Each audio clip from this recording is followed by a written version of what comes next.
Hello everyone, good morning and welcome back to my channel. It's UC Blessings. If this is your first time on my channel, this is a good time for you to subscribe, like, share, and comment. Everything you will see today, I'll be talking about emotional intelligence, especially for kids. We talk about it for adults, but it's also good for kids, toddlers, and preschoolers are my focus here because these very ones they are still growing, and this is a very good time to impart it in their lives. Preschoolers. First, what is emotional intelligence? When we say emotional intelligence, it's the ability to understand, use, and manage your own emotions. What's that emotion? Emotions is energy emotion, your feelings, how you feel. And examples are happy, sad, excited, angry, worried, or full of revenge or wrath. Those things are emotions, they are feelings. And so it's also called EQ. Our emotional intelligence matters far more than our IQ. So this is what the statistics says, that we need to work on our emotional intelligence, our emotional quotient, far more than we work on our intelligent quotient. When you see children growing up, you see the most things that are being emphasized to them is their intelligent quotient, which is IQ. Oh, study your books, do your assignment, do your homework, go to school, you flog them, go to school. But these children are also developing emotionally. They are also developing psychologically. So what do we do to make them to be well-rounded kids? We need to note that. And this is what I'm for today. We need to level up our training around that. All right, we need to be smart about our feelings. This is how we communicate it to the kids. Be smart about your feelings because the benefits are so large. The benefits is enormous. The first benefit of emotional intelligence for kids is that it helps them to navigate their feelings. Help them to easily know how they are feeling and what to do about it. And number two is that it makes them to pay more attention in school. If they can manage their emotions well, they can pay more attention at school. They will stop crying when they shouldn't cry. They will know when to be quiet. They will know when to follow instructions and all that. Number three, it will help them to be more engaging. Whether in the church, in the school, in the playground, you find out that your kids are more engaging. They are more engaged in the activities you tell them to do. Some people, they will tell them, okay, write numbers 1 to 50. And then you find out that they keep on pinching their fingers or biting their nails. Or they're not even connected, or they may even start drawing. That means that their thoughts, their emotions have wandered away from what that you have told them to do. That means they are easily what? Distracted. They are distracted. That's because they've not been able to have a firm grip on their emotions. So number four benefits of emotional intelligence in kids is that it helps them to be more empathic. What is empathy? Empathy is just showing care and concern towards another failure. That is putting yourself in the same shoe with that person, trying to feel the same way that the other person feels. That's empathy. And empathy is one great qualities, characters that we must imbibe in our life and into the lives of the kids. When you find out your kids not really sympathizing and empathizing, quickly correct that and begin to train him up in that, because he need to really learn that. One time I cut my nail a little bit and it was paining me, so I just showed it to my son. Hey, see what happened to mommy's finger? He was looking at it. Then he said, you cut your nails? I said, no, I didn't cut it. It mistakenly got cut. I said, I'm not the one that cut it. I said, yes, of course, I'm not blaming you that you're the one that cut it. I want you to say sorry to me because it's paining me. Then he said sorry to me.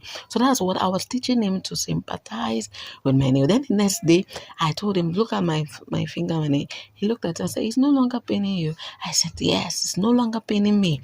That's because I'm trying. Why I followed up by training him again is that I want to remind him that something happened to mommy's finger. You should be aware of it. You should follow up on that. You should care and be concerned when someone hurts himself or herself, whether you did it or not. Because from where he responded initially, he was just trying to defend himself. Oh, I'm not the one that caused it, so I'm not owing you a sorry.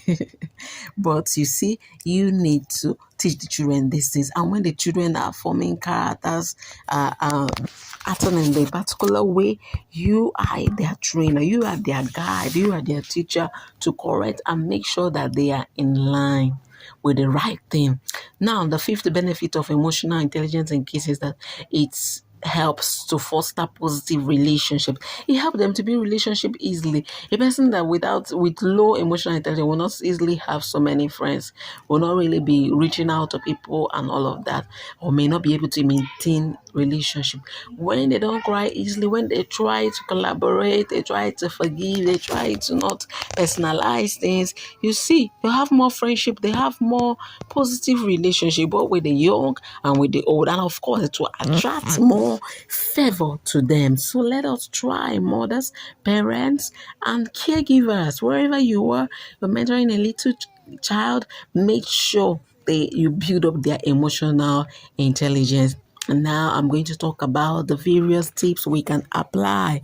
Let's talk about the 6 tips. Number 1, observe how you feel. Tips for emotional intelligence. Observe how you feel, because emotional intelligence, the components is just made up of three major components. It is about self-awareness, it's about self-regulation, it's about self-motivation. You need to know these components of emotional intelligence. Observe how you feel. How am I feeling? Am I sad? Am I angry? You need to know that, because when you are aware of how you're feeling, can be able to navigate that feeling. Number 2, ask for feedback. Whatever you're doing, always ask for feedback. How did I behave? How did I perform? How was my presentation? How was my attitude towards this? Or what is the good thing you liked about this? Or what is the bad thing you liked? The bad things you didn't like? Always ask for assessment. Assess yourself and ask for feedback from others. And when you get this feedback, be able to respond to it well. It doesn't really matter what happens to you. What is the most important thing is how you respond to those things that happen to you. Number 3, deep breathing. Practice deep breathing. You need to breathe properly. It will help to control your emotions, especially emotion of anger or excitement. Don't be overexcited or too angry that you go into rage, breaking things and all of that. Always observe self-control. That story of a man that was so angry that he went, the child went to give a mark in his car.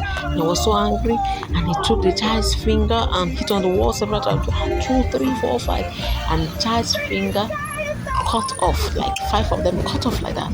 And then, because he was angry and he was full of rage, then finally he calmed down. Anger and every emotion will always pass. That once that anger passes away, then you begin to see the effects of what acting out of anger has done to you. So by the time he was relieved of his anger, he began to rush his child to a hospital, begin to bring some treatment to him to release the pain. But finally, the child's fingers could not grow. It remained like that. And for life, he will always remember that this is what my father did to me. That's because he was not able to manage his anger. He was not able to manage his emotion, because that anger, like I mentioned earlier, is an emotion. It's a negative emotion. We have positive emotion and we have negative emotion. Anyone you're seeing in your kids or you're seeing in your life, always work towards it to control it and to make sure that everything is in check. All right. Number 3, stay calm under pressure. This particular point illustrates the example I've just shared with you. Stay calm whenever you're under pressure. In fact, there was a practice I learned in anger management. You count 1 to 10. 1, 2, 3, 4, 5, 6, 7, 8, 9, 10. Typically, when you count 1 to 10, you become more relieved than when you started counting. So count again. Sometimes you can walk away from the situation just to make sure you don't do something you will regret later. You don't say something you will regret. Walk away from the situation. Be silent. Control yourself, because you are the one that is in charge of your own life. Now, number 5. Think before speaking. 1, 2, 3, 4, 5. Yes, think before speaking. Okay, go through your words. Say less than necessary.